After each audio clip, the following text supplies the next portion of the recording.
everybody. Welcome to Heel Heat. This is our WWE show for the week. Let's get right into it. First off, we have The Authority back from their 1 week vacation. Triple H and Stephanie talking about the issues with the confusion of power from last week. Brings out Randy Orton, who blames them. They blame Vicky and Brad Maddox, which they say they're going to put him in matches. The first one being a no disqualification match against Randy Orton, which gives us our first match of the night. I like that they tried to give Maddox a little bit of offense before him getting totally destroyed by Randy Orton, but ultimately that's what happened. Randy Orton took over, became sadistic, showed you a little bit of his really evil side before the pay-per-view. I believe helping to sell the pay-per-view a bit. Next up, we have a match that was supposed to happen, I think it was last pay-per-view. Big E Langston versus Curtis Axel for the Intercontinental title. Now, they made a point to say that Axel and Ryback are both no longer Paul Heyman guys, as they've disappointed him.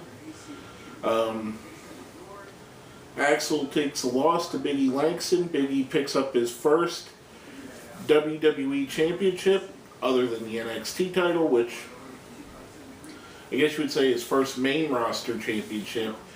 I think this guy's on a fast track to becoming a future world champion. I think this is just step one in his ascension to the top. And I think it's well deserved. He gets a hell of a crowd reaction.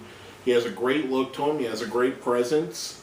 I think the only thing that I don't like about Big E is the ending, the big ending, which a lot of people don't like.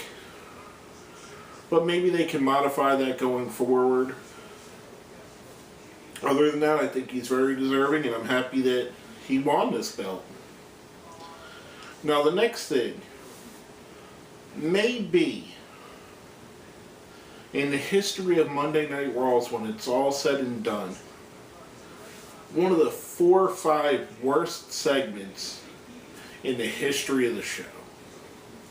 We had divas, musical chairs, with seemingly every diva from the back walking around looking like they didn't know what they were doing. They play, I think, a round and a half before it breaks down into just a brawl. The whole thing was a total clusterfuck, and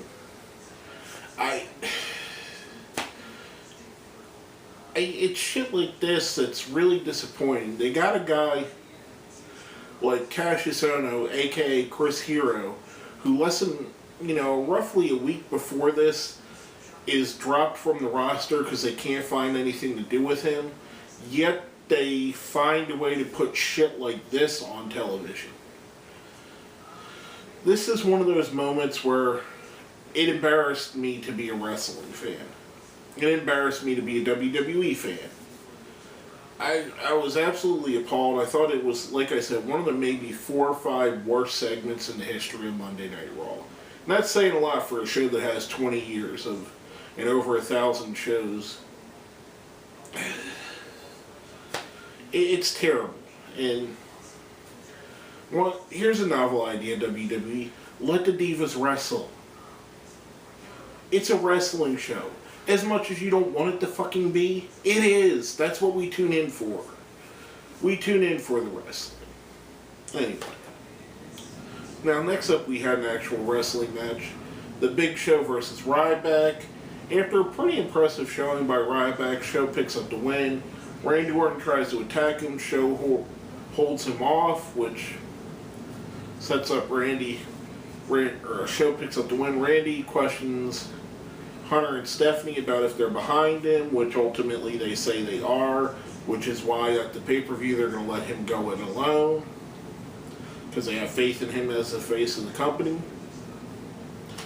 I thought it was a little bit interesting. Maybe some cracks are showing. Maybe the Big Show's the new face of the company, and that's who they back going forward, and maybe this has been a whole swerve the whole time.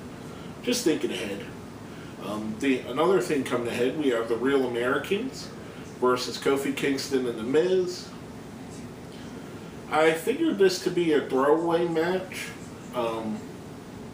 Random pairing of teammates against a team that they neither really had heat against, until the fact that The Miz refused the tag and jumped off the apron, basically ending the year-and-a-half long, or about a year long, Miz face turn that was sorely needed to be ended probably a month into it.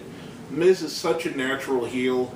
I don't care if you like him or not, he's not a great face. I don't think he's the worst talent on the roster. I think he's very good and very serviceable in the right position. I think him going back to being a heel is the right position, is a great starting point for him. So with that being said, we're starting to get back on track, back to being entertaining, which the next segment really was. Now, a few moments ago I talked about it being a wrestling show and them doing stupid shit like musical chairs. This was something that they did in the segment that I was okay with. The whole Vicky Guerrero feigning, faking that she was feigning, leading up to a match versus AJ Lee, which even during the match she faked feigning a couple times before AJ puts her in the Black Widow so she taps. She even fakes feigning after the match. To me, that added to the story. It wasn't just some throwaway filler. It was a cowardly heel acting cowardly, trying to get out of a match. Now, before we go much further, we're going to talk about our question of the week from last week, which was, who's been your favorite U.S. champion of the WWE era of U.S. champions? Now, before we get into my opinion, or who's been the best, not necessarily your favorite, we got some from our friends. The first from Sonic Rules 94. I'll cast my vote for best U.S. title for Booker T, either him or Cena. I gotta be honest, I thought it was pretty good. Both of them had very solid runs with the belt. Next is from our friend Handsome Pat Fannin. Chris Benoit elevated the role of the title. He made it feel as important as the Intercontinental belt. Great point there. I think you're right on track with that. And our last one from one of our friends, Lord Bogglesworth. Both Eddie Guerrero and Chris Benoit elevated the U.S. Championship, making it a genuinely legitimate title, at least back then. I agree with they're very good picks. My personal pick would have been MVP, Montavious Porter. I thought his run with the belt was very successful, very entertaining. His feud with Matt Hardy during the time, I thought, again, was very extremely entertaining. And I think he did a lot more for the belt than people even noticed. Now, coming off of that, our question of the week for this week, almost let the cat out of the bag a little early there, folks. We're going to keep it simple. What has been your favorite WWE DVD release? Or VHS, if you go that far back, or Blu-ray? Whatever it may be, whether it be a WrestleMania compilation, a highlight of somebody's career, one of the many documentaries they've done. Let us know what you think. Hit us up on Facebook, hit us up on Twitter. Put it down where? Down there in the comments. Now, coming off of that, we're going right back into the wrestling show. We had a Broadway battle or Broadway brawl, whatever it was, between Dolph Ziggler and Damien Sandow. Basically a hardcore match with everything that you would need to start a country band in the ring. A little bit confusing, and I noticed people talked about this on Facebook. When you say on Twitter last night, when you say Broadway, you automatically think New York, not Memphis, Tennessee. Obviously, there is a Broadway in Memphis, Tennessee. That's one of their main streets. But for those of us like myself that have no idea of Memphis, Tennessee, and never been there, never visit, not that I'm against it, not that I have anything wrong with it, state or the city. I'd like to see it sometime, personally. I had no idea that there was a Broadway in Memphis. I had no idea it was an important street in Memphis.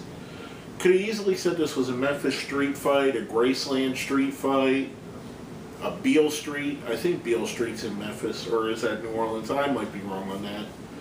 There's so many other ways they could have went with it, and I think calling it that was a little bit weird.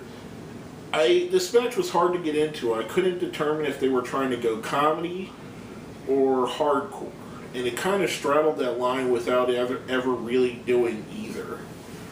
But Ziggler picked up the win after hitting Sandow with a drum and trapping him in the drum. I guess it was okay match, nothing great, nothing terrible. Now the next up we had John Cena promo, the cookie cutter version.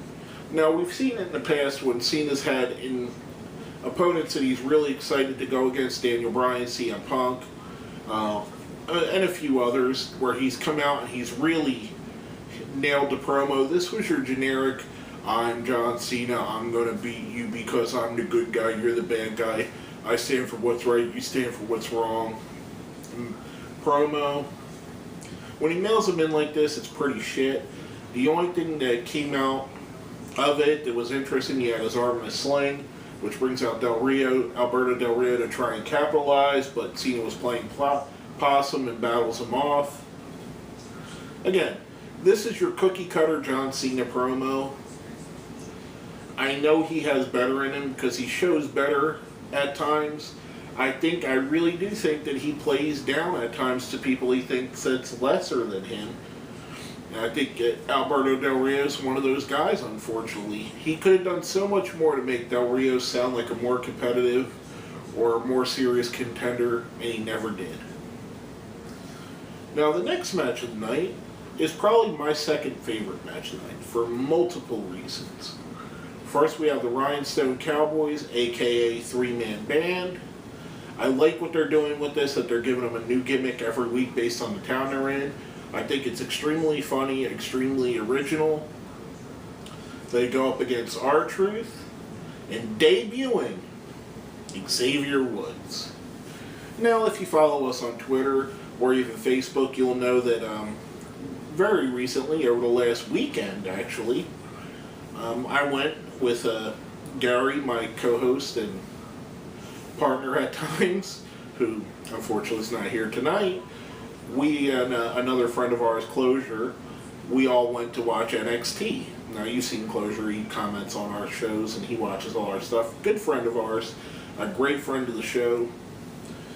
We went to an NXT show that was in our little town here, and we got to meet a couple of the wrestlers. We got to meet Sasha Banks, we got to meet Bo Dallas.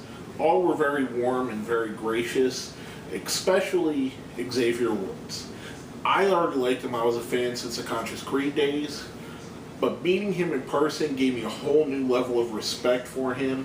I thought he was extremely honest, and I thought he was extremely nice to everybody.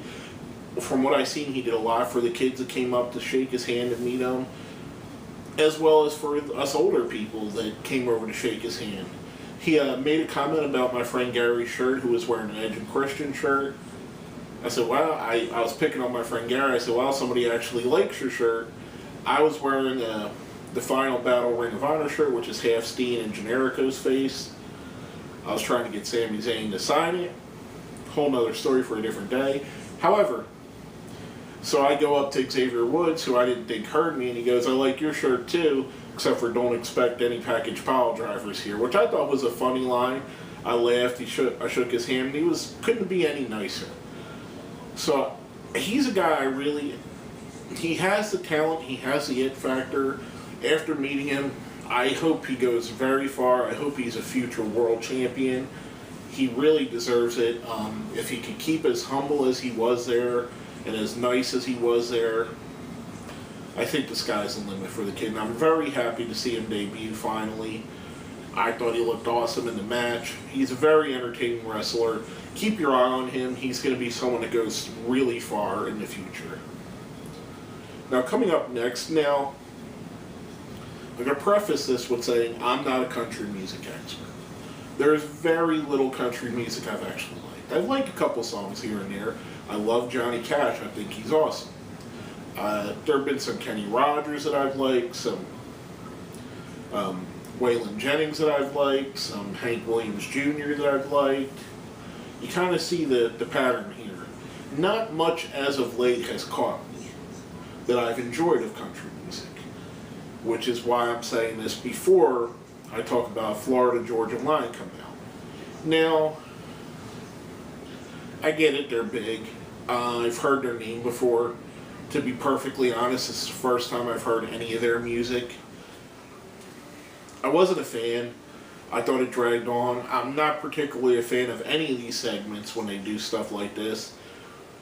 Without it tying into an entrance, like, I'm okay when Motorhead comes out and it's part of Triple H's entrance, or Kid Rock comes out and he's part of The Undertaker's entrance, or the Diva Battle Royal entrance. I'm okay with that when they do stuff like that. However, when they just bring him out a la this, or they did a few years back with, I believe, who do I want to say? Motley Crue, but I think that was to introduce Test. When they do these segments, it's not a music show. You're alienating a good portion of your audience. Yes, I know country music is very big. And yes, I know there's a lot of Southern wrestling fans that like country music, love wrestling, love them together. All well and good. I would feel the same way if they put out a rock band, which is more of a genre I enjoy, a rap band, which, again, another genre I would enjoy more. I think you're taking a certain segment of your audience away from what they're doing. Am I okay with wrestlers using country music theme songs? Absolutely. Am I okay with them using country music as themes for the pay-per-views? Sure, definitely, go for it. When you take 5 to 7 minutes off your show for a country band to play a song, or any other band for that matter, to me it alienates portions of the crowd, which is something they need to get away from doing. Now, coming off of that, they went into something that, hands down, best match of the night. Daniel Bryan, CM Punk, the Rhodes brothers, the Uso brothers versus the Shield and the Wyatt family. Awesome match. They gave it plenty of time to go along. The face faction wins. After the match, we got the Real Americans coming down to help the Shield and the Wyatts, which brings out Rey Mysterio, who obviously is going to be the mystery man on the Usos and Rhodes brothers team come Survivor Series. I believe they're facing the Real Americans and the Shield. So, I thought it was a good way to end the show. And talking about it in general, this was the most bipolar Monday Night Raw I've ever seen. There were some real flashes of greatness. Xavier Woods' debut, Big E Langston winning the World Championship, the last match happening. There were some real flashes of crap. Florida Georgia Line concert, the Divas musical chairs, and then there was a lot of mediocrity. Very bipolar show. Not good. Went up and down from great to bad, great to bad, great to bad, mediocre, all over the place. We're going to go right into our ratings. Now, if you've seen the show before, we do a 1 to 5 scale. 1 being the worst, 5 being the best. So 1's a Great Khali, 2's a Heath Slater, 3's a Randy Orton, 4's a CM Punk, 5 is a Daniel Bryan. I'm giving the show a 1, a Great Khali. The fact that there was so much peaks and valleys on the show really detracted from what should have been a great main event, which was a great main event, a great Intercontinental title change, some really good things with Miz turning heel again, and the debut of Xavier Woods, overshadowed by one of the worst segments in Monday Night Raw history, the Divas musical chairs, and the Florida Georgia Line concert. To me, that sunk everything that they did that was good.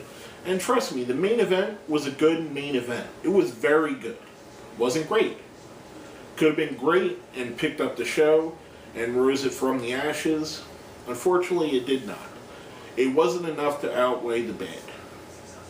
But basically, that's all I have to say about that. Again, it's a 1, a Great Khali. My name is George Coles, and this has been another episode of Heel Heat.